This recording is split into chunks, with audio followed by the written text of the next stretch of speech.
Hey guys, Matt here. Welcome to Learn to Discern.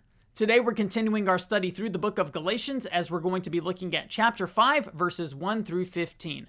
But before we get to our teaching, if you guys want to help promote Christian content here on YouTube, please go ahead and take a second now to subscribe to my channel, and thank you in advance. Okay guys, so in our passage today in Galatians 5, the Apostle Paul is going to be warning people against two dangerous ditches that line the road, so to speak. There is a beautiful truth that Paul has been presenting, but he understands that there are really easy ways for you to veer off of that truth in a couple of different directions. And we're going to see him address a couple of these ditches here in Galatians 5, 1 through 15. So let's start with the first ditch, and that is the ditch of legalism. That's verses 1 through 12, but we'll start with verse 1. It says, "For freedom Christ has set us free. Stand firm, therefore, and do not submit again to a yoke of slavery." This harkens back to what the Apostle Paul has been hammering home through the first 4 chapters. Justification by faith. You are not saved by your works. You are not saved by keeping the law.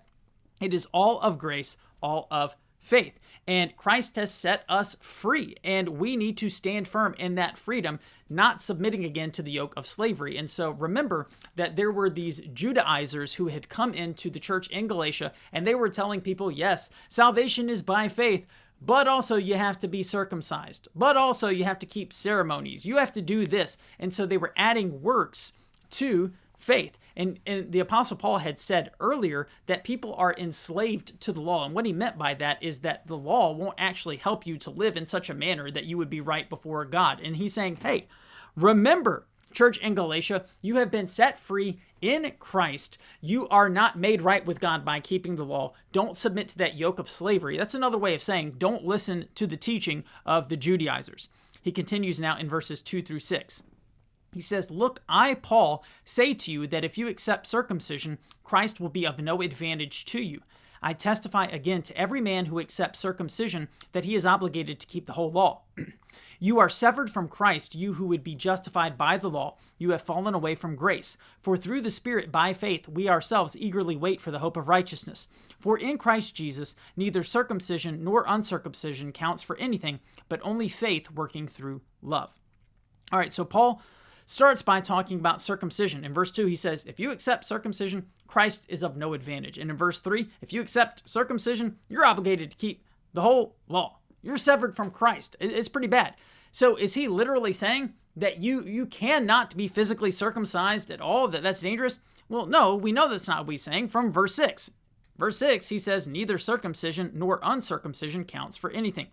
Again, we need to keep in mind the context. The Judaizers have infiltrated the church. They are saying you are saved by grace, by faith, but also you have to be circumcised. So when Paul talks about somebody accepting circumcision, it is not just that they would have been physically circumcised, because he made it clear it doesn't really count for anything. He is saying that if you embrace this teaching and you say, okay, if I want to be right with God, then I must be circumcised. So now you're adding that as a requirement for salvation. He's like, hey, Christ will be of no advantage to you. And now you are responsible to keep the whole law. You are trying to earn righteousness for yourself. You have to do it through the whole law. So how big of a deal is it if you add anything to justification by faith, anything to grace? Well, in verse 2, Christ is of no advantage to you. But in verse 4, you are severed from Christ and you have fallen away from grace. Anytime somebody says you are saved by grace and whatever they add there, it nullifies grace completely. You no longer have grace. We are saved by grace alone. If you say grace and works, you don't have grace. If you say grace and baptism, you don't have grace, right? Like anytime you add a work to it, you are distorting grace. And so that's really what Paul is calling them to do here. Hey, it is justification by faith alone. It is all of grace. Now he continues here in verse 7. He says, "You were running well. Who hindered you from obeying the truth? This persuasion is not from him who calls you." So it does seem like there is one particular person who was at the forefront of bringing in this false teaching, this false gospel. And he's like, who is this? Who's doing this? In verse 8, he says, well, I know who it's not. It's not God. It's not from the one who calls you. This person is having a damaging effect. How much so? Well, verse 9, a little leaven leavens the whole lump. So both saying a little bit of false teaching can mess up everything, but a little leaven leavens the whole lump in terms of grace itself. You have grace and you're like, I just want to add just a little bit something extra on there. Yeah, we'll just add circumcision. You leaven the whole lump. The whole thing is messed up now. Verse 10, I have confidence in the Lord that you will take no other view, and the one who is troubling you will bear the penalty, whoever he is. It's really fascinating. Paul has been perplexed by the church in Galatia for a long time, but he still is exhibiting confidence in them. He says, I have faith. You're going to come back to understanding the true gospel. You're going to reject the Judaizers. Verse 11, he says, but if I, brothers, still preach circumcision, why am I still being persecuted? In that case, the offense of the cross has been removed. I wish those who unsettle you would emasculate themselves. Paul is dealing with these false teachers. One of the tactics that the false teachers were using is they were coming in and they were saying, yeah, it's by grace, but also you need to be circumcised, you need to do X, Y, and Z. And then they would point to Paul and they would say, well, Paul agrees with us. Yeah, he's teaching the same thing. He teaches circumcision too.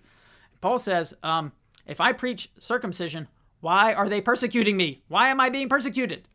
Obviously, the fact that the Judaizers were persecuting Paul was evidence of the fact that he did not agree with their teaching at all. And then this back part of verse 11, in that case, the offense of the cross has been removed. What's the offense of the cross? The offense of the cross is that the cross points out to you very clearly that you do not earn righteousness for yourself. Not even a little bit. No works of your own contribute to your salvation. You don't do it. And that is offensive to people. We love to feel like I accomplished something. I did it. We want to feel like I'm going to make it into heaven because I'm a good person. Well, Paul makes it clear elsewhere, none is good. No, not one. You are justified by grace alone, through faith alone, right? That's it. It is not your own. So if you start adding works to it, the offense of the cross has been moved. The offense that shows you that you are not good. You cannot do this on your own. This sacrifice is necessary for you because you are incapable and unwilling to do anything about this yourself. And in verse 12, he makes it pretty clear that he's strongly against these false teachers, let's say. So that is the warning against the ditch of legalism. But now we have in verses 13 through 15 a warning against the ditch of licentiousness. Let's read it. For you were called to freedom, brothers, only do not use your freedom as an opportunity for the flesh, but through love serve one another. For the whole law is fulfilled in one word. You shall love your neighbor as yourself. But if you bite and devour one another, watch out that you are not consumed by one another. For you were called to freedom, brothers, but don't use your freedom as an opportunity for the flesh.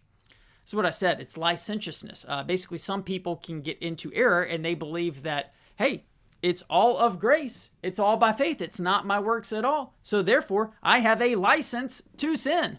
I can go do whatever I want, right? It doesn't even matter.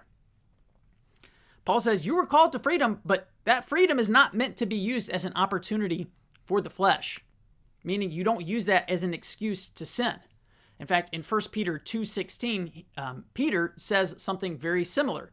He says, live in your freedom, but do not use your freedom as a cover-up for evil. Don't use it as an excuse for freedom. So we see that there's this beautiful truth. The beautiful truth is that we are saved by grace alone. We are justified by faith alone. And when we are saved, it produces in us good works. That is a beautiful truth. So we want to make sure, friend, today, that we are not veering off into the error of thinking, hey, legalism, I've got to do it myself, and I've got to keep all of these laws perfectly, and I must perform these ceremonies. I must do this. If God's going to accept me, it's about what I'm going to do. Don't fall into that ditch, but at the same time, don't overcorrect and think, hey, it doesn't matter. It's all of grace. I'll live however I want. We need to recognize, take time to meditate on what Christ has done for us. The offense of the cross. I could not do it myself, but he did it for me because he is loving. He's compassionate. He's merciful. He did it for me. When I think about that, it drives me towards gratitude and thankfulness and gives me the desire to live an obedient life. Okay, guys, I hope today's teaching was a blessing to you. If it was and you want to help get content like this out to more people on the internet, please take a second now to subscribe to my channel. Thank you so much for watching, and until next time, God bless.